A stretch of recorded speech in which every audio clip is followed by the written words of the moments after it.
Goeiedag julle, Jolande hier van die Bybel in 1 jaar. Ons kyk vandag na Markus hoofstuk 6, vanaf vers 1 tot 13. En in vandag se gedeelte, kyk ons na die ongeloof van Jesus se tuisdorpse mense, teenoor die geloof van sy disippels, tydens hulle sending. In die eerste 6 verse van Markus 6, lees ons van Jesus se besoek aan sy tuisdorp, Nasaret, en hoe vyhandig hy ontvang is.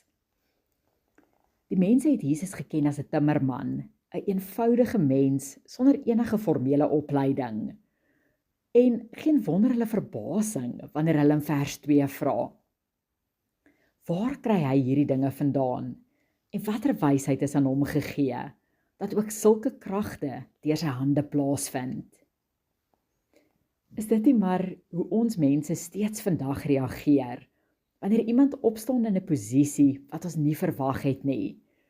Want ons vorm persepsies rondom hoe iemand moet wees en wat hulle van hulle lewens moet maak. En die oomblik wat dit bo ons verwagting is, het ons 'n manier om die persoon se menswees in twyfel te begin trek.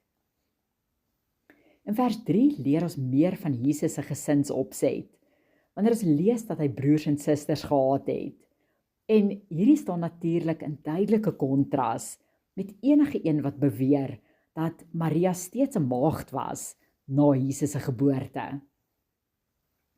In verse 4 tot 6 lees ons hoe Jesus reageer op die verwerping wat hy in Nasaret beleef het. En wat vir my uitstaan in hierdie verse, is die feit dat Jesus nie werklik enige wonderwerke daar kon doen nie, weens die mense se ongeloof.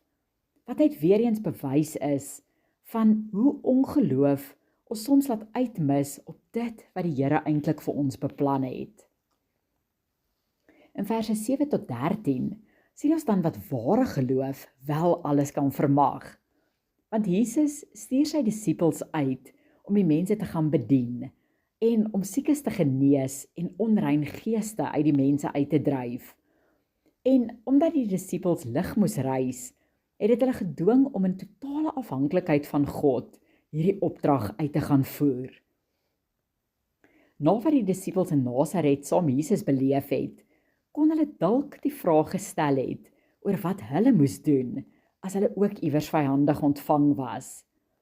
En in vers 11 sê Jesus dan vir hulle: en almal wat julle nie ontvang of na julle luister nie, gaan daarvandaan weg en skud die stof onder julle voete af tot 'n getuienis teen hulle. Voorwaar ek sê vir julle, dit sal vir Sodom of Gomorra verdraagliker wees in die oordeelsdag as vir daardie stad. So ons sien hier dat ons elkeen die opdrag het om die evangelie te gaan verkondig, maar dat ons nie verantwoordelik staan vir ander se keuses nie. Want mense moet elkeen self besluit of hulle die goeie nuus gaan aanneem of nie.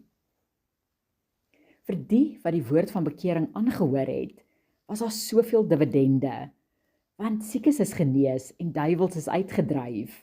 So mense het dus vrygekom van dit wat hulle teruggehou het van 'n verhouding met die Vader. En die Here se wil vir elkeen van ons is genesing en vrymaking. Maar die vraag aan elkeen van ons is of ons in geloof dit gaan aanneem of nie. Staan Jesus dus vandag in verwondering oor jou geloof of miskien oor jou ongeloof?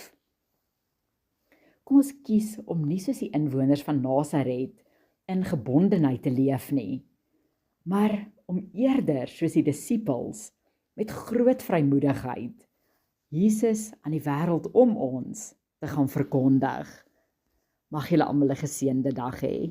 Totsiens.